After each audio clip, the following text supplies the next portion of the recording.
Ngayon maulan sa Kabikulan, lalo sa probinsya namin, ay nagsisilabasan na naman ang mga kabote. Tara guys, samahan niyo akong maghanap ng kabote.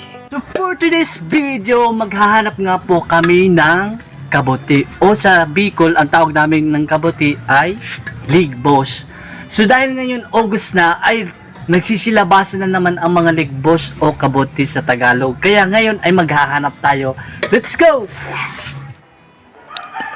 Tuwing August ay nagsisilabasan ang mga kabote dito sa aming probinsya, lalo na at maulan ngayon at kumukulog kidlat dito sa amin. Kaya ngayon ang panahon para maghanap sa mga gubat at dun sa mga pinagtutubuan nito. Kaya ito guys ay naghanap ako at may nakita nga ako.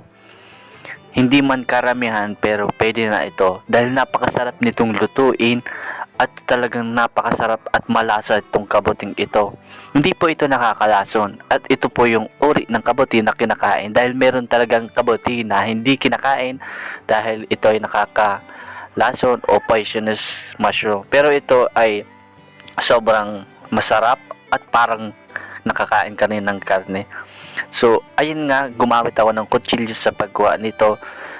Ganito kinuha ko dahil para mas masarap to. Kasi yung pag kinuha mo yung kabote na sobra ng namumukadkad, bukang-buka na, ay hindi na masarap. Mas masarap yung virgin na virgin pa yung yung parang ano pa lang siya, hindi pa bumubuka. Yun mas masarap at napakalasa. Kaya nga hindi ko pinapalagpas ang buwan ng August lalo na umuulan kumukulog ito at maulan dito sa amin. Ay panahon talaga to ng pagtubo ng mga kabote, kaya hindi ko to palalagpasin dahil sobrang sarap nito at isang beses lang to tumubo sa isang taon. Kaya ito, excited na talaga ako para matikman to. So ayan guys ang mga nakuha ko. Hindi siya marami pero kumpara nung unang unang taong dumaan, napakarami talaga ditong nakikita. Sobra as in parang banig-banig yung makikita mo mga kabote. Pero ngayon kaunti lang yung tumubo. Pero pasalamat pa rin tayo sa taas dahil meron pa tayong nakita. At sobrang sarap na nito. Lagyan mo lang tong, sabawan mo lang to sa dahon ng kamote. Ay ang sarap na para ka nang merong kinain karne. Kaya bungkal-bungkal dito, bungkal doon at makikita mo talaga yung mga kabuti dyan na nakatago at maliliit pa. Yan ang pinakamasarap, yung maliit talaga, yung hindi pa bumubuka. At ang sarap talaga, iba yung lasa niya, napaka-uniqueable talaga as in.